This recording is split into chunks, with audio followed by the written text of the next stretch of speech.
আসসালামু আলাইকুম। আপনারা সবাই কেমন আছেন? আশা করি আপনারা সবাই ভালো আছেন। যে যেখান থেকে আমার এই ভিডিওটা দেখতেছেন তাদের প্রতি রইল আমার ভালোবাসা ও শুভকামনা। আর যারা আমার চ্যানেলে নতুন আসবেন অবশ্যই আমার চ্যানেলটা সাবস্ক্রাইবার করে আমার সাথেই থাকবেন। তো আজকে সকাল সকাল ঘুম থেকে উঠেই যখন আমি আমাদের আরেকটা রুমে চলে আসি তো তখন দেখি কিছু মুরগির বাচ্চার শব্দ পাইতেছিলাম।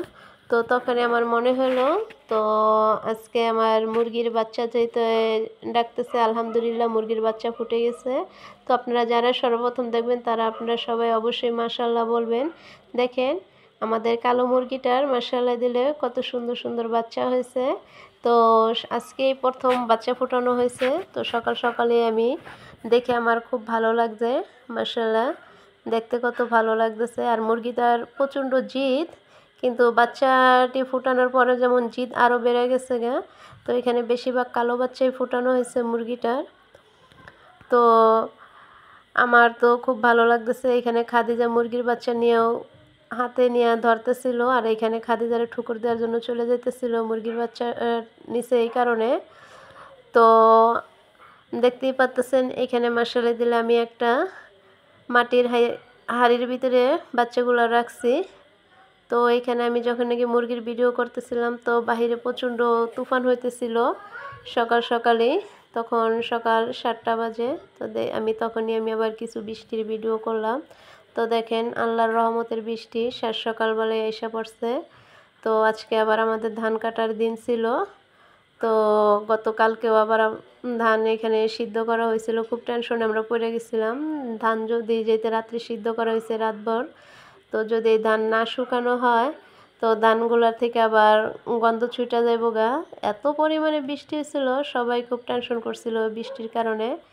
তো দেখতেই পাচ্তেছেন কি আকারে বৃষ্টি হইতেছে, মনে হইতেছে বিকাল হয়ে গেছে, কিন্তু না, এখন সকাল 7টা বাজে। তো সকাল 7টাতেই আল্লাহর রহমতের বৃষ্টি। তো আমি ওই নিচে থেকে ভিডিও করতে করতে আমি এখানে আবার উপর উঠে গেছিলাম, ছাদে গেটের সামনে চলে এসেছিলাম। তো এখানে দেখতে পারতেছেন এখান থেকে দাঁড়ায় দেখা যেতেছে কিরকম বৃষ্টি হইতেছিল। তো আবার বিজলি চমকাইতেছিল, তো আমি ভয়ও পেতেছিলাম এখানে, তারপরও ভিডিও করছি কারণ বৃষ্টিটা আমার খুব ভালো লাগে। তো এইখান দিয়ে আমাদের যেখানে ধানের খোলা বানানো হয়েছে ওই জায়গাটাও ভিজে গেছে। তো খুব টেনশন করতেছিল সবাই যে কি করা যায়, যেহেতু এত বৃষ্টি শুধু আমাদের না, আরও মানুষের ধান সিদ্ধ করছে। তো আল্লাহর কাছে সবাই আমরা দোয়া করতেছি যে বৃষ্টিটা যেন থেমে যায়, কারণ আমাদের বৃষ্টিরও প্রয়োজন আছে। বছরের খোরাক ঘরে উঠানোর আমাদের দরকার আছে। এরকম বৃষ্টি হলে আসলে ধান শুকানোর জন্য খুব সমস্যা হয়ে যায়। তো দেখেন যেমন বৃষ্টি হইতেছে ওরকম বাতাসও হইতেছিল, কিন্তু বৃষ্টিটাও খুব ভালো লাগছে। তো আবার এখানে দেখেন বিকালে ধান এখানে আবার মেয়ে দেওয়া হইতেছিল। তো আপনারা মাঠটা দেখে বুঝতেই পারতেছেন যে মাঠটা কতটা শুকনা, মনে হইতেছে কোনো বৃষ্টি হয় নাই। আসলে কি বৃষ্টি হওয়ার পরে তার 2 ঘন্টা পরে যখন নাকি রোদ উঠছে, গতকালকে রাত্রে যেতে ধান সিদ্ধ করা হয়েছিল, ধান মাঠে দেওয়ার দরকার ছিল, সাথে সাথে গরুর গোবর দিয়ে যখন নাকি এই মাঠটা লেপে দেওয়া হয়েছে তখনই শুকায়া যায়।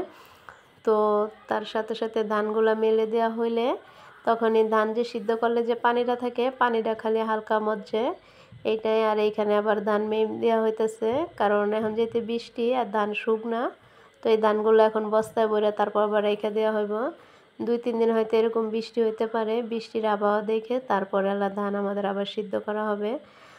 তো আপনারা দেখতেই পাচ্তেছেন আমরা কতটা কষ্ট করি, কারণ বৃষ্টি যদি এসে পড়ে, বৃষ্টি যদি না আসে তো ধান নিতে কোনো সমস্যা না, আলহামদুলিল্লাহ। রোদ্রে যদি পড়তে হয় তাও সুন্দর মতো সইসার মতো ধান নিয়ে ঘরে আসা যায়। এর আগে আপনারা দেখছেন কিভাবে আমরা ধান শুকাইছি, কিভাবে ধান নেওয়া হয়েছে, তখন রোদ ছিল, বৃষ্টি ছিল না, প্রচণ্ড গরম ছিল। তো আপনারা দেখতেই পারতেছেন। তো আপনারা যে যেখান থেকে এই ভিডিওটা দেখতেছেন অবশ্যই আপনারা কমেন্টের মাধ্যমে জানাবেন যে আজকের বৃষ্টিটা আপনাদের দেখতে কেমন লাগছে। আবার সকাল আপনাদেরকে আমাদের ঘরে নতুন অতিথি চলে এসে তাদেরকেও আবার কিছুটা দেখাইলাম। তো আমার এই ভিডিওর মাধ্যমে যদি কোনো জানা অজানা ভুল হয়ে থাকে আপনারা অবশ্যই আমরা কমেন্টের মাধ্যমে জানাবেন। কমেন্ট না করলে আমি কি করে বুঝবো যে আমার কোন জায়গায় ভুল হইতেছে নাকি। আর দেখতেই পাচ্তেছেন এখানে কিভাবে ধান নেওয়া হইতেছে মেশিনে। তো আমার যদি কোনো ভুল হয়ে থাকে আপনারা সবাই আমার ক্ষমা দৃষ্টি থেকে মাফ করে দিবেন। আল্লাহ হাফেজ।